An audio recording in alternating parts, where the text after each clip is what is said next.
Adobo tayo ng okra.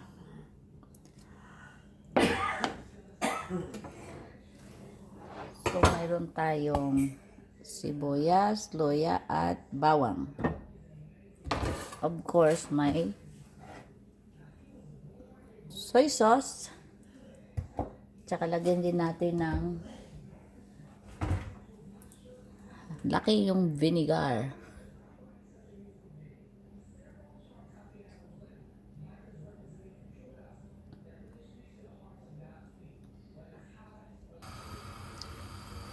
So, okay.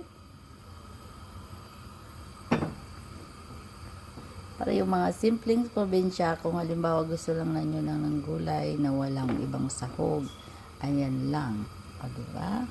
So, okra ang lang kailangan sa ating adobong okra.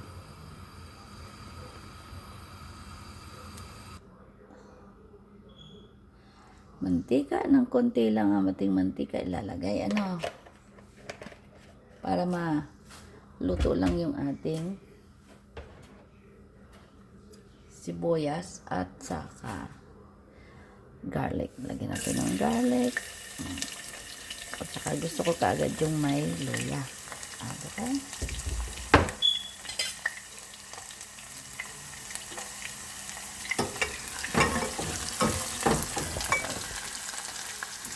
Gumagalaw. This is fun cooking. Fun.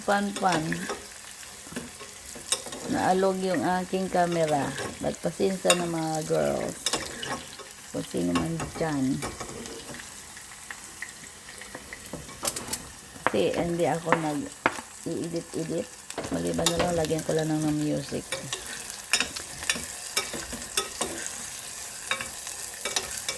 Yan, sukin natin yung sibuyas natin.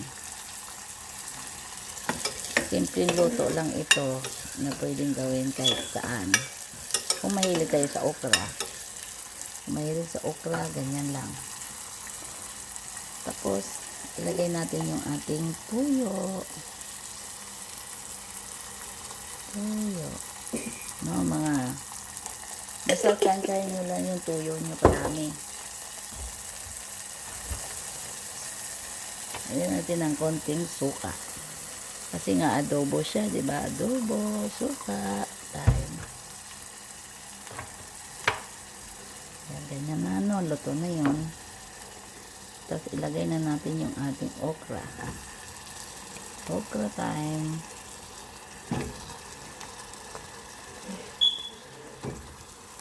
So, okra natin. Tapos ihalo lang natin yung okra at saka natin.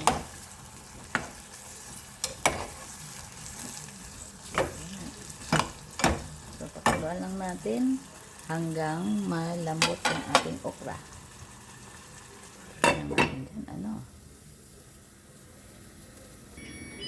Okay, check natin yung ating adobong okra. Kung luto na. Matigas pa ata. Matigas pa ng konti. So lagyan lang natin ng garlic powder ulit, because I love garlic powder. At wala, okay na. Wow, nag-soften yung ating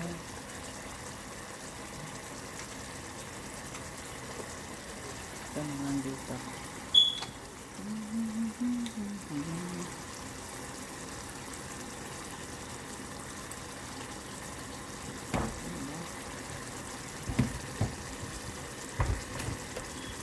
Konting pepper. Konting-konti lang kayo. So, malapit na maluto. So, isang kulo na lang.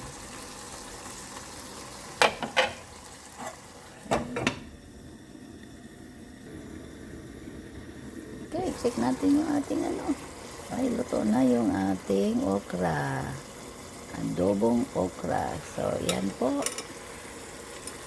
Simple-simple lang ang gawa ni Ate Ning. Pinapakita ko lang kasi sa inyo kung paano kami pang araw-araw namin kinakain na kahit simple lang, basta may ulam. Diba? Ulam na yan sa amin. Diba? Yan yung sauce, yung sabaw nito sa kanin, na mainit na kanin. Tapos magkamay. Ay, daog na kung sa Bisaya pa.